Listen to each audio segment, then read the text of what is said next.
Hello friends, రేపు రాబోయే complete episode ఇప్పుడు వీడియోలో చూస్తారు. వీడియోలోకి వెళ్ళిపోతే విహారితో సహస్ర ఇలా అంటూ ఉంటుంది కదా, బావా నువ్వు ఎప్పుడు వస్తావా అని చెప్పి నీకోసం ఎంతగా ఎదురు చూశానో తెలుసా బావా.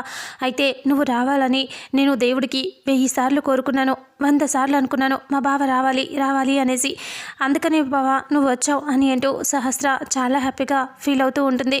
అప్పుడే వసుధ ఇలా అంటుంది, నేను చెప్పాను కదా సహస్ర, మీ బావకి నీ మీద ప్రేమ ఎక్కువగా ఉంది, నీకోసం వస్తాడులే అని చెప్పాను కదా, అందుకే విహారీ వచ్చాడు చూడు, నేను అన్న మాట నిజమైంది కదా అని వసుధ అంటే అప్పుడే సహస్ర చాలా సంతోషంగా అవును పిన్ని నువ్వు చెప్పినట్టే జరిగింది అని దగ్గరికి వెళ్ళి ఇలా గట్టిగా హక్ చేసుకొని ముద్దు పెట్టుకుంటుంది. ఇక అప్పుడే అందరూ నవ్వుతూ చూస్తూ ఉంటారు.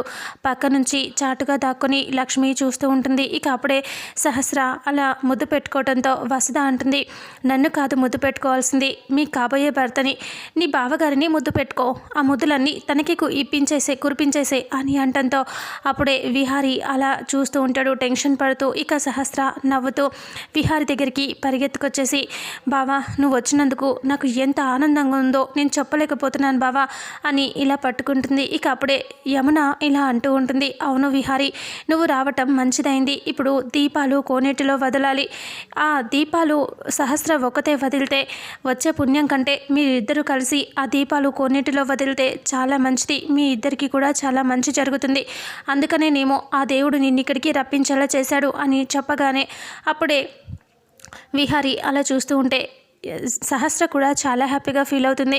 పదండి కోనేటిలో దీపాలు వదిలి ఇంకక్కడ దండం పెట్టుకుందాం అనేసి అందరూ కలిసి కోనేటి దగ్గరికి వెళ్తూ ఉంటారు. లక్ష్మి చాటుగా చూస్తూ టెన్షన్ పడుతూ ఉంటుంది. ఇక విహారీ కోనేటి దగ్గరికి వెళ్ళాక ఇంకా అక్కడ అలా టెన్షన్ పడుతూ ఉంటాడు. ఇక అప్పుడే అక్కడ వెళ్ళిన తర్వాత కోనేటిలో దీపాలు సహస్ర వాళ్ళంతా దీపాలు వదిలిన తర్వాత విహారీ సహస్ర అందరూ కూడా కోనేటి దగ్గర దండం పెట్టుకుంటారు.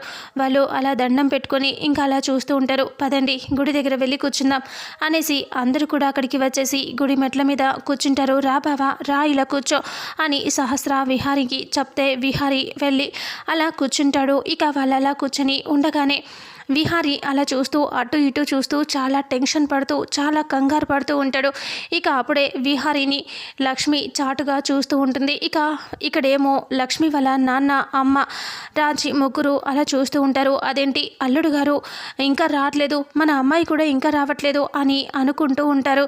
అవునయ్యా మన అల్లుడు గారు పాపం లేక మన ఊరికి వచ్చారు, ఇక్కడికి వచ్చి రావడంతోనే ఫోన్ పోగొట్టుకున్నారు, ఇప్పుడు ఏంటో అసలు కనిపించకుండా ఎక్కడ తిరుగుతున్నారో ఏంటో తెలియట్లేదు అని అంటూ ఉంటే అవును అల్లుడు గారికి ఇలా ఎందుకు జరిగిందో ఏంటో అనేసి నేను వెళ్ళి చూసేస్తానుండు అనేసి అక్కడ నుంచి లక్ష్మి వాళ్ళ నాన్న ఆదికేశవులు అలా వస్తూ ఉంటే ఇక లక్ష్మి సడన్గా చూసి టెన్షన్ పడుతూ ఉంది.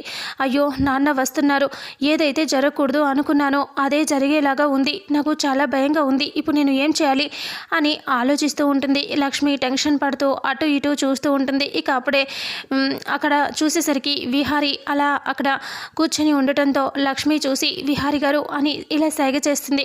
అటువైపు చూస్తే ఇంకా అప్పుడే విహారీ అలా చూస్తూ ఉంటే లక్ష్మి వాళ్ళ నాన్న వైపు చూస్తే ఇక అప్పుడు విహారీ ఆదికేశవ్ వైపు చూస్తాడు.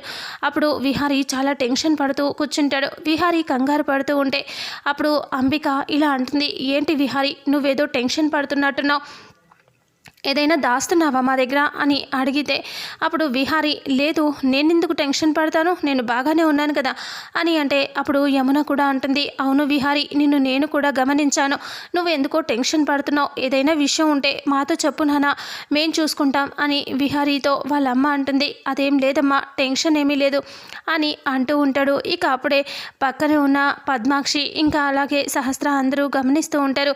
బావా నువ్వు టెన్షన్ పడుతున్నావా బావా అంటే నవ్వుతూ ఇలా అంటాడు, నేను ఎందుకు టెన్షన్ పడతాను, చూడండి నేను బాగానే ఉన్నాను కదా అని అంటూ అటు ఇటు చూస్తూ ఉంటే అంబిక మాత్రం మనసులో ఇలా అనుకుంటూ ఉంటుంది, నువ్వు ఎందుకో టెన్షన్ పడుతున్నావు విహారీ, నువ్వు ఏం చేస్తున్నావు అనేది అసలు విషయం నాకు తెలియదు, కానీ నువ్వు చాలా టెన్షన్ పడుతున్నావు, అది ఏంటో ఈ ఊర్లోనే ఇక్కడే ఏదో నీకు సంబంధించింది అయి ఉంటుంది, మాకు ఇక్కడ తెలిసిపోతుందా అని కంగారు పడుతున్నావు, ముంబై అని విజయవాడ అని లేనిపోని అబద్ధాలు చెప్తున్నావు, నిన్ను చూస్తుంటే అసలు నమ్మబుద్ధి కావట్లేదు అని అంటూ అలా చెప్తూ మనసులో అనుకుంటూ ఉంది. నువ్వు ఏం దాచిపెడుతున్నావో నేను బయట పెడతాను అని అంబిక అనుకుంటూ ఉంటుంది.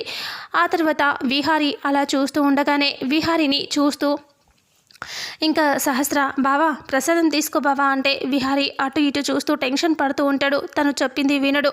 గట్టిగా పిలిచి బావా ఏంటి నేనేం చెప్తున్నాను నువ్వేం చేస్తున్నావు బావా నేను చెప్పేది విను అని అంటే చెప్పు సహస్ర అంటే చెప్పడం కాదు బావా ఈ ప్రసాదం తీసుకో అంటే ప్రసాదం తీసుకుంటాడు. అప్పుడే ఆదికేశవులు అక్కడి నుంచి వస్తూ ఉండటం చూసి ఇక అక్కడి నుంచి ఎలా లేచి అక్కడ పక్కకి వెళ్ళిపోవాలా అని చెప్పి చూస్తూ ఉంటాడు విహారి. లక్ష్మి కూడా వాళ్ళ నాన్న వచ్చేస్తున్నాడు ఎక్కడ చూస్తాడా అని చెప్పి చాలా టెన్షన్ పడుతూ చూస్తూ ఉంటుంది. ఇక అప్పుడే ఇన్ని రోజులు దాచిపెట్టింది మొత్తం బయట పడిపోయేలాగా ఉంది కదా, ఇప్పుడు నేను ఏం చేయాలి అని ఆలోచిస్తూ టెన్షన్ పడుతూ అనుకుంటూ ఉంటే ఇక అప్పుడే విహారి అలా చూస్తూ ఉంటాడు. ఇక అంతలో విహారి అక్కడి నుంచి లేచి వెళ్ళిపోదామని ఇలా లేస్తాడు. లేచి నేను ఇప్పుడే వస్తాను మీరంతా కూర్చోండి ఇక్కడే ఉండండి నేను మళ్ళీ వస్తాను అని విహారి ఫాస్ట్గా వెళ్తూ ఉంటే అంబిక సహస్రతో అంటుంది సహస్ర నువ్వు మీ బావ వెనకాల వెళ్ళు ఏం చేస్తున్నాడో చూడు అంటే సరే అని చెప్పి సహస్ర కూడా వెళ్తుంది.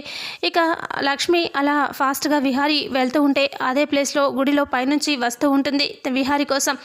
ఇక విహార్వా అని సహస్ర వస్తుంది. సహస్ర విహారితో మాట్లాడుతూ ఉండటం లక్ష్మి చూసి టెన్షన్ పడుతూ ఉంటుంది. అయ్యో మా నాన్న వస్తున్నారు అన్నట్టుగా. ఇక అప్పుడే విహారి అలా చూస్తూ ఉంటే ఇక లక్ష్మి అలా వాళ్ళు సహస్ర రావడంతో విహారి ఇంకా కంగారు పడుతూ ఉంటే బావా నువ్వు వాళ్ళంతా అంటూ ఉంటే నేను ఏమో అనుకున్నాను కానీ ఇప్పుడు నిన్ను నిజంగానే నువ్వు కంగారు పడుతున్నావని అనిపిస్తుంది బావా అని అంటూ అడగటంతో ఇక అప్పుడే విహారి ఇలా అంటూ ఉంటాడు నేను టెన్షన్ పడుతున్నానా చూడు నేను ఎంత సంతోషంగా ఉన్నానో అని నవ్వుతూ ఆ టెన్షన్ కవర్ చేసుకుంటూ ఉంటాడు విహారి. చూడు సంతోషంగా ఉన్నానా లేదు సంతోషంగానే ఉన్నావు బావా కానీ ఎందుకో కంగారుగా అనిపిస్తున్నావు అంటే అబ్బా నేను ఏం కంగారుగా లేను చూడు నేను ఎంతో హ్యాపీగా ఉన్నాను నువ్వు అనవసరంగా ఎక్కువగా ఆలోచించక అని హరి అంటాడు. అయితే మరి ఇక్కడికి వెళ్తున్నావు బావా అంటే చాలా ఇంపార్టెంట్ కాల్ ఒకటి ఉంది మాట్లాడేసి వస్తా అక్కడ సిగ్నల్స్ లేవు అందుకే బయటికి వెళ్తున్నా అంటే అప్పుడు సహస్ర పద బావా నేను వస్తా అంటే లేదు నువ్వు వెళ్ళి అక్కడ అత్తయ్య వాళ్ళతో కూర్చో నేను ఇప్పుడే వస్తా అని అంటూ విహారి చెప్తే సరే సహస్ర వెళ్ళిపోతుంది. విహారి అక్కడి నుంచి పక్కకి రాగానే లక్ష్మి విహారి దగ్గరికి వస్తుంది. అప్పుడు లక్ష్మిని చూస్తూ విహారి ఇక ఇద్దరు టెన్షన్ పడుతూ ఉంటారు. విహారి గారు మా నాన్న వచ్చేస్తున్నారు చాలా భయంగా ఉంది విహారి గారు ఇక్కడ వీళ్ళందరూ వచ్చేసారు కదా అంటే అప్పుడే విహారి అవును కదా నాకు ఏం చేయాలో తెలియట్లేదు అంటే అప్పుడే ఆదికేశవులు అక్కడి నుంచి వస్తూ సడన్గా పద్మాక్షి వాళ్ళని చూస్తాడు. చూసి నవ్వుతూ అమ్మా మీరు ఉన్నారా గుడికి వచ్చారా అని అంటూ అడగటంతో అప్పుడు సహస్ర అంటుంది అవును మీరు చెప్పారు కదా అందుకే గుడికి వచ్చాం మీరు చెప్పారు ఈ గుడికి వస్తే చాలా మంచి జరుగుతుందని అన్నారు కదా అందుకే ఈ గుడికి మేము వచ్చాం నువ్వు చెప్పినట్టుగానే ఈ గుడిలో మాకు మంచి జరిగింది అని అంటూ చెప్పేసరికి ఇంకా రాత్రికి నిద్ర చేయండమ్మా ఇంకా మంచి జరుగుతుంది మీరు ఏమైతే అనుకుంటారో అది ఖచ్చితంగా జరుగుతుంది అంటే ఇక అప్పుడే సహస్ర అలా చూస్తూ నవ్వుతూ అవును మీరు చెప్పినట్టు బాగా జరిగింది ఇక్కడ అంటే పద్మాక్షి మాకంటూ కోరికలు ఏమున్నాయి మా అమ్మాయి పెళ్ళి మంచిగా జరగాలని అంటే యమున ఇలా అనుకుంటుంది. అవును పద్మాక్షి వాళ్ళకి నా మీద ఉన్న అపోహలన్నీ పోయి నాతో బాగుండాలి అని అనుకుంటుంది. అవును ఈ రాత్రికి మేము ఇక్కడే నిద్ర చేస్తాం అని యమున అంటుంది. ఒక్కసారిగా పద్మాక్షి సీరియస్గా ఏంటి నువ్వే నిర్ణయం తీసేసుకుంటున్నావు నువ్వు చెప్తే మేము వినాలా మేము చెప్పేదాకా నువ్వు ఆగవా అని అంటూ కోపడితే వసుధ అంటుంది ఎందుకు అక్క తన మీద కోపడతారు వదిన ఇప్పుడు ఏం చెప్పిందని అని అంటూ ఉంటే ఏం చెప్పాలి ఎందుకు తను అలా చెప్పాల్సి వచ్చింది మధ్యలో అవసరమే ఉంటుంది అని సీరియస్గా అంటుంది. ఇక అప్పుడే విహారి అలా చూస్తూ ఇంకా టెన్షన్ పడుతూ వాళ్ళ అమ్మని తిడుతూ ఉంటే కోపంగా చూస్తూ ఉంటాడు. ఇక పక్కనే ఉన్న లక్ష్మి విహారి గారు మీరు ఏదో ఒకటి చేసి వాళ్ళని ఇక్కడ నుంచి పంపించేస్తారా ఏదో ఒకటి చేయండి మనం వెళ్ళిపోయేదాకా అంటే విహారి సరే నేను వాళ్ళని ఎలాగైనా పంపించి వస్తాను మీ నాన్నని ఇక్కడ నుంచి తీసుకొని పో అంటే సరే అని చెప్పేసి లక్ష్మి అంటుంది. ఇక విహారి అక్కడి నుంచి వస్తాడు. ఇక్కడ ఆదికేశవ్ కూడా అక్కడ నుంచి వెళ్ళిపోతాడు వాళ్ళతో మాట్లాడేసి అక్కడ వెతుకుతూ ఉంటే లక్ష్మి వాళ్ళ నాన్న దగ్గరికి వెళ్ళి నాన్న అని అంటే అమ్మ కనకం నువ్వు ఎక్కడున్నావమ్మా నీకోసం నేను వెతుకుతూనే ఉన్నాను అప్పటి నుంచి నువ్వు కనిపించలేదు అని అంటే అప్పుడు అల్లుడు గారు ఇక్కడ అని అంటే ఆయన ఫోన్ మాట్లాడుతున్నారు బయటికి వెళ్ళరు ఇక్కడ సిగ్నల్స్ లేవు కదా అందుకనే అని లక్ష్మి చెప్తే అవునా, మరి నేనేంటి ఇక్కడ ఎక్కడున్నారో అని చెప్పి వెతుకుతున్నాను. పద అల్లుడు గారి దగ్గరికి వెళ్దాం అంటే, నాన్న వద్దు నాన్న, ఇప్పుడు ఆయన దగ్గరికి వద్దు, మనం ఇంటికి వెళ్ళిపోమని చెప్పాడు, ఫోన్ మాట్లాడేసి వస్తానని చెప్పాడు అంటే, అవునా అమ్మ, మాట్లాడేదాకా ఉందాం, ఆ తర్వాత అందరం కలిసి వెళ్దాం అంటే, వద్దు నాన్న, ఆయన మాట్లాడేసి వస్తారు, మనం వెళ్ళిపోదాం పదండి అని అంటూ లక్ష్మి అంటే, సరే పదమ్మా అనేసి వాళ్ళు వెళ్ళిపోతారు. ఇక విహారీ అలా వెళ్తూ ఉంటే సహస్రతో అంబిక అంటుంది, పద్మ ఇలా వెంటనే ఫోన్ చేయి మీ బావకి అంటే, సహస్ర ఫోన్ చేస్తే ఇంకా బావ లిఫ్ట్ చేయట్లేదు అని అంటూ ఉంటే అప్పుడే విహారీ వస్తాడు. అదిగో వచ్చేస్తున్నాడు అంటే, ఇలా విహారీ వచ్చేసరికి ఇక ఏంటి సహస్ర ఫోన్ చేస్తున్నావు అంటే, నీకోసమే బావా అంటే, ఈరోజు రాత్రికి మనం ఇక్కడే ఉంటున్నాం విహారీ అని పద్మాక్షి అంటే, ఈ రాత్రిక ఇక్కడ ఎందుకు, అవసరం లేదు మనం వెళ్ళిపోదాం అని అంటాడు.